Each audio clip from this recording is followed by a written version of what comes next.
ओम नमो भगवते वासुदेवाय नमः। संक्षिप्त महाभारत कथा आदि पर्व के अंतर्गत भाग 15। आज की कथा में दक्ष प्रजापति से ययति तक वंश वर्णन तथा कच्छ और देवयानी की कथा। वैशंपायन जी कहते हैं, जन्मजय, जब मैं भारत, कुरु, पुरु, अजाज आदि के वंशों का वर्णन करता हूँ, वह बड़ा ही पवित्र और कल्याणकारी है। ब्रह्मा के दाहिने अंगूठे से उत्पन्न दक्ष प्रजापति ही प्रचेदस दक्ष हुए। उन्हीं से सारी प्रजा उत्पन्न हुई। उन्होंने पहले अपनी पत्नी वर्णी के गर्भ से 1 सहस्त्र पुत्र उत्पन्न किए थे। नारद मुनि ने उन्हें मोक्ष पद ज्ञान का उपदेश करके विरक्त बना दिया। तब उन्होंने 50 कन्याएं उत्पन्न की। उन्होंने उनके प्रथम पुत्र को अपना बनाने की शर्त पर उनका विवाह किया। ये बात कही जा चुकी है कि उन्होंने कश्यप से 13 कन्याओं का विवाह किया था। कश्यप की श्रेष्ठ पत्नी अदिति से इंद्र और विश्वान आदि पुत्र हुए थे। विश्वान के ज्येष्ठ पुत्र मनु थे और कनिष्ठ यमराज। मनु बड़े धर्मात्मा थे। उन्हीं से मानव जाति की उत्पत्ति हुई और सूर्यवंश मनुवंश के नाम से कहलाया। ब्राह्मण, क्षत्रिय आदि सभी मानव कहलाते हैं। ब्राह्मणों ने सांग वेदों को धारण किया। मनु के 10 पुत्र ये हैं: वेन, धृष्णु, नृष्यंत, नभाग, इक्ष्वाकु, कारुष, शर्यति, इलाकन्या, पुरुषध्रन और नाभागारिष्ट। मनु के 50 पुत्र और भी थे, परंतु वे आपस की फूट के कारण लड़ पड़े। इला से पुररवा नाम का पुत्र हुआ। इला पुररवा की माता और पिता दोनों ही थी। पुररवा समुद्र के 13 द्वीपों का शासक था। वे मनुष्य होने पर भी अमानुषिक भोग भोगता था। अपने बल पौरुष के मद से उन्मत्त होकर पुररवा ने ब्राह्मणों का बहुत सा धन एवं रत्न छीन लिए।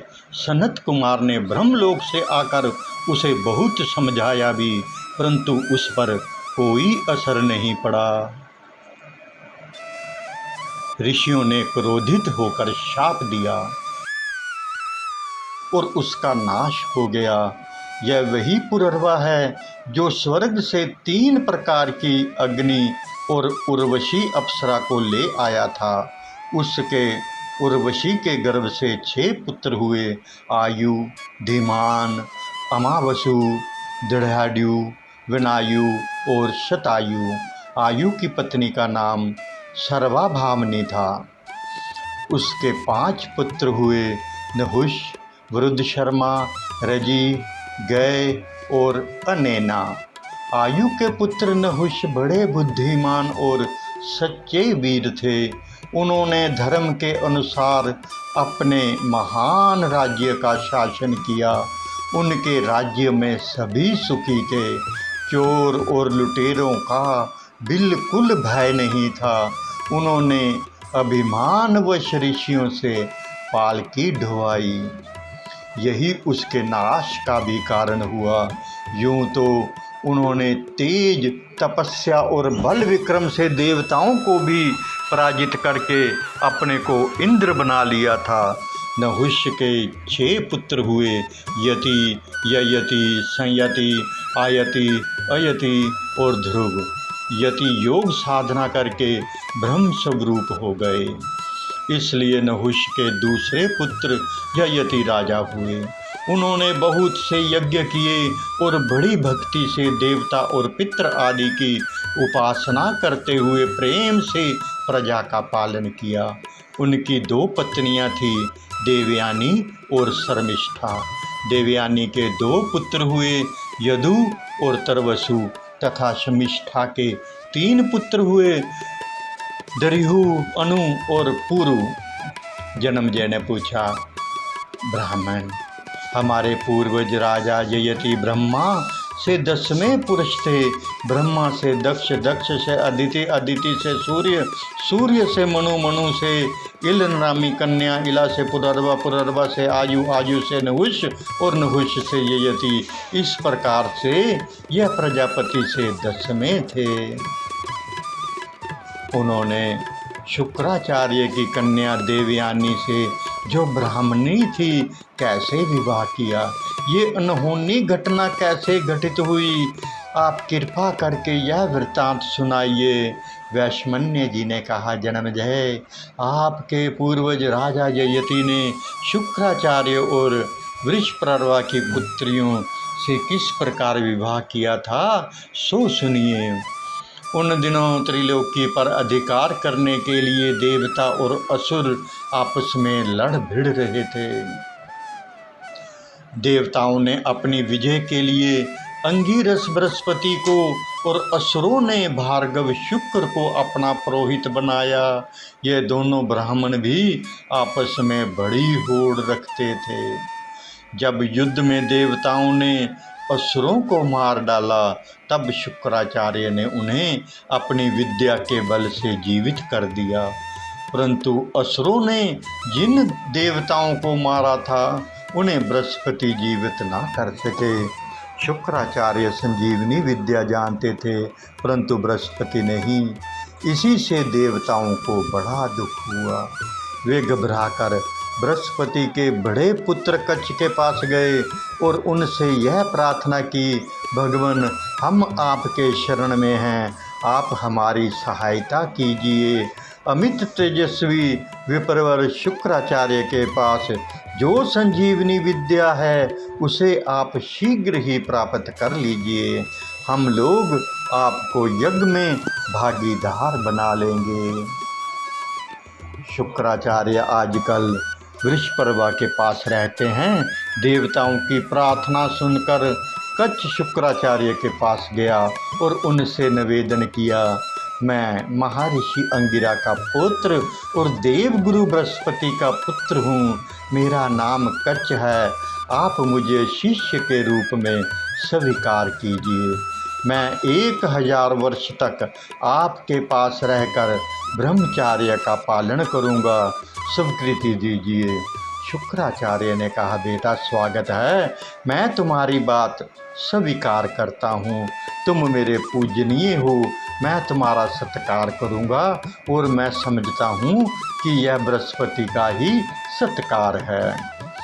कच्छ ने शुक्राचार्य के आज्ञा अनुसार ब्रह्मचार्य व्रत ग्रहण किया। वे अपने गुरुदेव को तो प्रसन्न रखते ही गुरु पुत्री देवयानी को भी संतुष्ट रखता। 500 वर्ष बीत जाने पर दानवों को यह बात मालूम हुई कि कच्छ का क्या अभिप्राय है। उन्होंने चिढ़कर गो चराते समय बृहस्पति जी से द्वेष होने के कारण और संजीवनी विद्या की रक्षा के लिए कच्छ को मार डाला और उसके टुकड़े टुकड़े करके भेड़ियों को खिला दिया। गौएं बिना रक्षक के ही अपने स्थान पर लौट आई। देवयानी ने देखा कि गौएं तो आ गई पर कच्छ नहीं आया। तब उसने अपने पिता से कहा, पिताजी, आपने अग्निहोत्र कर लिया, सूर्य अस्त हो गया, गौएं बिना रक्षक के ही लौट आईं, किंतु कच्छ कहाँ रह गया? निश्चय ही उसे किसी ने मार डाला या वह स्वयं मर गया। पिताजी, मैं आपसे सौगंध खाकर सच सच कहती हूँ कि मैं बिना कच्छ के नहीं जी सकती। शुक्राचार्य ने कहा, अरे तू इतना घबराती क्यों है? मैं अभी उसे जिला देता हूँ। शुक्राचार्य ने संजीवनी विद्या का प्रयोग करके कच्छ को पुकारा। आओ बेटा। कच्छ का एक एक अंग भेड़ियों के शरीर से छेद छेद करके निकल आया और वह जीवित होकर शुक्राचार्य की सेवा में उपस्थित हुआ। देवयानी के पूछने पर उसने सारा वृत्तांत कह सुनाया। इसी प्रकार असुरों के मरने पर दूसरी बार भी शुक्राचार्य ने कच्छ को जिला दिया। तीसरी बार असुरों ने नई युक्ति की। उन्होंने कच्छ को काटकर आग से जलाया और उसके शरीर की राख वारुणी में मिलाकर शुक्राचार्य को पिला दी। देवयानी ने पिता से पूछा, पिताजी, फूल लेने के लिए कच्छ गया था, लौटा नहीं, कहीं वह फिर तो नहीं मर गया? मैं उसके बिना जी नहीं सकती। मैं ये बात सौगंध खाकर कहती हूँ। शुक्राचार्य ने कहा, बेटी, मैं क्या करूँ? असुर उसे बार बार मार डालते हैं। देवयानी के हठ करने पर उसने फिर संजीवनी विद्या का प्रयोग किया और कच्छ को बुलाया। कच्छ ने भयभीत होकर उनके पेट के भीतर से ही धीरे धीरे अपनी स्थिति बतलाई। शुक्राचार्य ने कहा, बेटा, तुम सिद्ध हो। देवयानी तुम्हारी सेवा से बहुत प्रसन्न है। यदि तुम इंद्र नहीं हो तो लो, मैं तुम्हें संजीवनी विद्या बतलाता हूँ। तुम इंद्र नहीं ब्राह्मण हो, तभी तो मेरे पेट में अब तक जी रहे हो। लो यह विद्या और मेरा पेट फाड़ कर निकल आओ। तुम मेरे पेट में रह चुके हो, इसलिए सुयोग्य पुत्र के समान मुझे जीवित कर देना। कच्छ ने वैसा ही किया और प्रणाम करके कहा, जिसने मेरे कानों में संजीवनी विद्या रूपी अमृत की धारा डाली है वही मेरे माता पिता हैं। मैं आपका कृतज्ञ हूँ। मैं आपके साथ कभी कृतघ्नता नहीं कर सकता। जो वेद स्वरूप उत्तम ज्ञान के दाता गुरु का आदर नहीं करता वह कलंकित होकर नरकगामी होता है। शुक्राचार्य को ये जानकर बड़ा क्रोध हुआ कि धोखे में शराब पीने के कारण मेरे विवेक का नाश हो गया और मैं ब्राह्मण कुमार कच्छ को ही पी गया। उन्होंने उस समय यह घोषणा की, आज से यदि जगत का कोई भी ब्राह्मण शराब पिएगा तो वह धर्मभ्रष्ट हो जाएगा और उसे ब्रह्म हत्या लगेगी। इस लोक में तो वह कलंकित होगा ही, उसका परलोक भी बिगड़ जाएगा। ब्राह्मणों, देवताओं और मनु की संतानों, सावधानी के साथ सुन लो। आज से मैंने ब्राह्मणों के लिए यह धर्म मर्यादा सुनिश्चित कर दी है। कच्छ संजीवनी विद्या प्राप्त करके सहस्त्र वर्ष पूरे होने तक उन्हीं के पास रहा। समय पूरा होने पर शुक्राचार्य ने उसे स्वर्ग जाने की आज्ञा दे दी। अब कच्छ वहाँ से चलने लगा। तब देवयानी ने कहा, ऋषि कुमार, तुम सदाचार, कुलीनता, विद्या, तपस्या और जितेंद्रिय के उज्ज्वल आदर्श हो। मैं तुम्हारे पिता को अपने पिता के समान ही मानती हूँ। मैंने गुरुगृह में रहते समय तुम्हारे साथ जो व्यवहार किया है उसे कहने की आवश्यकता नहीं। अब तुम स्नातक हो चुके हो। मैं तुमसे प्रेम करती हूँ, तुम्हारी सेविका हूँ। अब विधि पूर्वक तुम मेरा परिग्रहण करो। कच्छ ने कहा, बहन, भगवान शुक्राचार्य जैसे तुम्हारे पिता हैं वैसे ही मेरे भी। तुम मेरे लिए पूजनीय हो। जिस गुरुदेव के शरीर में तुम निवास कर चुकी हो उसी में मैं भी रह चुका हूँ। तुम धर्म के अनुसार मेरी बहन हो। मैं तुम्हारे स्नेह पूर्वक वत्सल्य की छत्र छाया में बड़े स्नेह से रहा। मुझे घर लौट जाने की अनुमति और आशीर्वाद दो। कभी कभी पवित्र भाव से मेरा स्मरण करना और सावधानी के साथ मेरे गुरुदेव की सेवा करती रहना। देवयानी ने कहा, मैंने तुमसे प्रेम की भिक्षा मांगी है। यदि तुम धर्म और काम की सिद्धि के लिए मुझे अस्वीकार कर दोगे तो तुम्हारी संजीवनी विद्या सिद्ध नहीं होगी। कच्छ ने कहा, बहन, मैंने गुरु पुत्री समझकर ही अस्वीकार किया है, कोई दोष देख कर नहीं। गुरुदेव ने भी मुझे इसके लिए कोई आज्ञा नहीं दी थी। तुम्हारी जो इच्छा हो शाप दे दो। मैंने तुमसे ऋषि धर्म की बात कही थी। मैं शाप के योग्य नहीं था। तुमने मुझे धर्म के अनुसार नहीं काम के वश होकर शाप दिया है। जाओ, तुम्हारी कामना कभी पूरी नहीं होगी। कोई भी ब्राह्मण कुमार तुम्हारा परिग्रहण नहीं करेगा, मेरी विद्या सिद्ध नहीं होगी। इससे क्या, मैं जिसे सिखाऊंगा उसकी विद्या सफल होगी। ऐसा कहकर कच्छ स्वर्ग में गया। देवताओं ने अपने गुरु बृहस्पति और कच्छ का अभिनंदन किया, कच्छ को यज्ञ का भागीदार बनाया और यशस्वी होने का वर दिया।